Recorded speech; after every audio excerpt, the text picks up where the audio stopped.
చూడండి.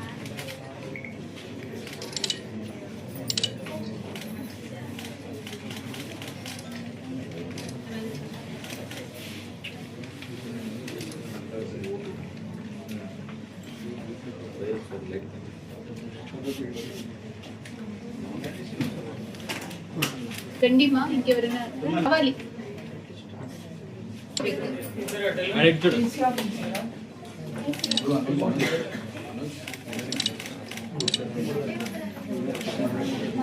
Embryology day. అసలు ఎందుకు మనం ఇలాంటి ఈవెంట్స్ కండక్ట్ చేసుకోవాలి? అసలు ఎందుకు ఇంత అవేర్నెస్, ఎందుకు ఇదంతా స్ప్రెడ్ చేసుకోవాలి అని అంటే, ఫర్టిలిటీ అనేది మిగతా అన్ని ప్రాబ్లం ఉంటే పెయిన్ వస్తుంది, సిమ్టమ్స్ ఉంటాయి, అందరికీ తెలుసు. గుండెలో లెఫ్ట్ సైడ్ నొప్పి వస్తుంది, చేయి గుంజుతుంది అంటే చదువు రాని వాళ్ళు కూడా హార్ట్ లో ఏదో ప్రాబ్లం ఉంది, లేదంటే కడుపులో నొప్పి వస్తుంది అంటే కిడ్నీలలో రాళ్ళు ఉన్నాయేమో, హాస్పిటల్కి పదండి అని అందరికీ తెలుసు విషయాలన్నీ.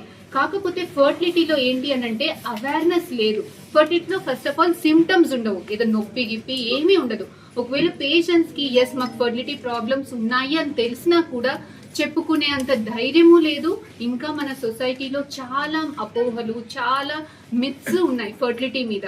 So it is very very very important to spread the awareness. Fertility అనేది మిగతా అన్ని అవయవాల్లో లాగా ఎగ్ కి, స్పర్మ్ కి కూడా అందరికీ కూడా చిన్న చిన్న ప్రాబ్లమ్స్ ఉంటాయి. ఈ అవేర్నెస్ ఎందుకు స్ప్రెడ్ చేయాలి అని అంటే, ఇనీషియల్ స్టేజెస్ లోనే మనకి చిన్న వయసులో అంటే 35 years 40 years లో కాకుండా 25-30 years లోనే మనం బేసిక్ ఫర్టిలిటీ ఎవాల్యుయేషన్ చేసుకొని చిన్న చిన్న ప్రాబ్లమ్స్ ఉన్నప్పుడే చూపెట్టుకుంటే మనకి ఏంటి అని అంటే చిన్న చిన్న మెడిసిన్స్, చిన్న చిన్న వాటిలతోటి, చిన్న చిన్న ట్రీట్మెంట్స్ తోటి మనకి ప్రెగ్నెన్సీ అనేది వస్తుంది. అలా కాకుండా మా అత్తకి లేట్ గా పుట్టినారు, మా ఆడపడుచుకి లేట్ గా పుట్టినారు, మా వంశంలో లేట్, పెళ్ళై ఇన్ని రోజులే కదా, అంత పెద్ద ట్రీట్మెంట్స్ ఎందుకు, ఏం ప్రాబ్లం లేదు, భార్య భర్త బాగానే కలిసి ఉంటున్నాం కదా, మనకి ఏం ప్రాబ్లం లేదు, ఇలాంటి అపోహలన్నిటిలో కూడా ఐవీఎఫ్ అంటే ఇన్ని ఇంజెక్షన్స్ ఉంటాయి, సైడ్ ఎఫెక్ట్స్ ఉంటాయేమో, బేబీస్ ఆర్టిఫిషియల్ బేబీస్ ఏమో, మన ఎగ్ మన స్పర్మ్ కాదేమో, ఇలాంటి అపోహలన్నిటి వల్ల ఫర్టిలిటీ సెంటర్ కి రావడానికి చాలా డిలే చేస్తున్నారు.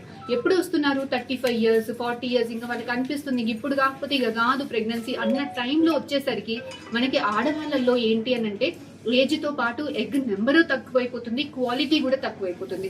ఆఫ్టర్ 35 years ఎగ్స్ లో జెనెటిక్ అబ్నార్మాలిటీస్ కూడా ఉంటాయి. అలాగే మగవాళ్ళల్లో కూడా ఏజ్ తో పాటు క్వాలిటీ డిక్లైన్ అవుతుంది. సో మనకి ఏమైతుంది, వీళ్ళు 35 years వచ్చేసరికి ఆ ప్రెగ్నెన్సీస్ ఎగ్స్ తక్కువ అవడం వల్ల, స్పర్మ్స్ తక్కువ అవడం వల్ల చిన్న చిన్న మెడిసిన్స్ తోటి ప్రెగ్నెన్సీస్ రావట్లేదు. చాలా మంది పేషెంట్స్ కి అడ్వాన్స్డ్ ట్రీట్మెంట్స్ దాకా వెళ్లాల్సింది ఉంటుంది. చాలా మంది ట్రీట్మెంట్ పేషెంట్స్ కి ఈ మధ్య ఎగ్స్ అయిపోవడం వల్ల డోనర్స్ కూడా ఆప్ట్ చేయాల్సింది ఉంటుంది. సో మీ బేసిక్ ఇలాంటి ప్రోగ్రామ్స్ అన్ని పెట్టడం వల్ల మనకి అవేర్నెస్ స్ప్రెడ్ చేయాలి. ఫస్ట్ ఏంటి అని అంటే, ఎస్ పెళ్ళైన 1 year కి 2 years కి న్యాచురల్ గా ప్రెగ్నెన్సీ రాలేదు అని అంటే ఒక ఫర్టిలిటీ డాక్టర్ దగ్గరికి వెళ్ళి బేసిక్ ఇన్ఫర్టిలిటీ ఎవాల్యుయేషన్ చేయించుకోవాలి. చిన్న చిన్న ప్రాబ్లమ్స్ ఏమన్నా ఉంటే ధైర్యంగా చెప్పుకోవాలి, ధైర్యంగా ట్రీట్మెంట్స్ తీసుకోవాలి. Second thing what we want to proudly announce, ఏంటి మనకి అనౌన్స్ చేయాలి అని అంటే, 49 ఫర్టిలిటీ ఆర్గనైజేషన్ లో మనం చేసే రీసెర్చ్ ఇవన్నీ కూడా వరల్డ్ వైడ్ చాలా వెరీ ఫేమస్ కాన్ఫరెన్స్ లో యాక్సెప్ట్ అయింది. ఎష్రే అనేసి, టోక్యోలో, ఆస్పైర్ చైనాలో, ఇలాంటి వరల్డ్ ఫేమస్ కాన్ఫరెన్స్ అన్నిట్లో కూడా మనకి 4 papers 11 papers, ఏ ఫర్టిలిటీ సెంటర్స్ కి కూడా ఇన్ని పేపర్స్ యాక్సెప్ట్ అయింది. ఎన్ని లీడింగ్ ఫర్టిలిటీ సెంటర్స్ కి కూడా చాలా తక్కువ సెంటర్స్ లో ఇన్ని పేపర్స్ యాక్సెప్ట్ అయింది. సో మనం చేసే రీసెర్చ్ ఇది ఎందుకు ఇంపార్టెంట్ అని అంటే, ఇక్కడ చేసే రీసెర్చ్ మనం వరల్డ్ వైడ్ పబ్లిష్ చేయడం వల్ల మనకున్న పేషెంట్స్ కి వరల్డ్ లో బేసిక్ అడ్వాన్స్డ్ టెక్నాలజీ, ఏదైతే అప్డేటెడ్ టెక్నాలజీస్ ఉంటాయో అవన్నీ కూడా ప్రపంచంలో అందరూ ఎక్స్చేంజ్ ఆఫ్ నాలెడ్జ్ వల్ల అలాంటివన్నీ మన పేషెంట్స్ కి ఎలా హెల్ప్ అవుతుంది, ఎలా బెనిఫిట్ అవుతుంది, రీసెర్చ్ అన్ని అడ్వాన్స్ రీసెర్చెస్ వల్ల మన పేషెంట్స్ కి ఎలా హెల్ప్ అవుతుంది, ఎలా బెనిఫిట్ చేయగలుగుతుంది.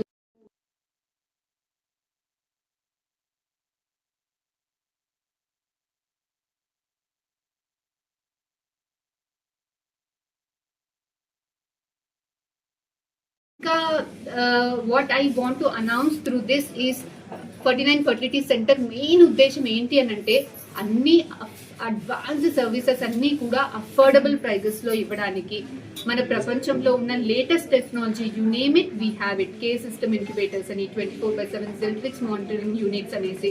So we have all the updated technology and the main thing ఏంటంటే ఇలాంటి అప్డేటెడ్ అన్ని టాప్ నాచ్ టెక్నాలజీస్ అన్నీ కూడా మనం అఫోర్డబుల్ ప్రైజెస్లో మన పేషెంట్స్కి అఫోర్డబుల్ ప్రైజెస్లో ఇవ్వడమే 49 ఫర్టిలిటీ సెంటర్ యొక్క ప్రత్యేకత. అదే కాదు, మన 49 వరంగల్ బ్రాంచ్లో we're very very very proud to announce that last 6 monthsలో ప్రతి మంత్ కూడా IVF success rate is above 80%. The average pregnancy rate is more than 80% in IVF since last 6 months.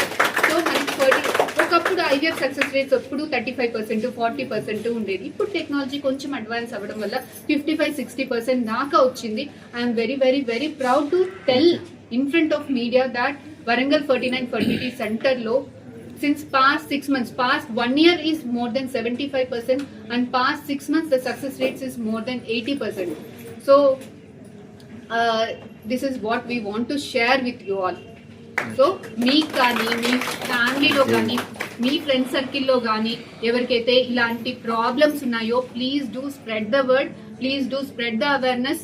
మీరు ఇలాంటి చిన్న చిన్న ప్రాబ్లమ్స్ ఉన్నప్పుడు మీరు షేర్ చేసి నేనెంత చెప్తున్నా మేడం వాళ్ళు ఇలాగే చెప్తారు అలాగే చెప్తారు అని అనుకుంటారు. ఒక పేషెంట్ చెప్తేనే, మీడియా వాళ్ళు చెప్తేనే, పేపర్ వాళ్ళు చెప్తేనే అందరూ కూడా వింటారు. So very very thank you all very much to spread helping to spread the awareness. Thank you. I am Dr. Anusha Reddy, fertility specialist, 49 Fertility Center, Varangal.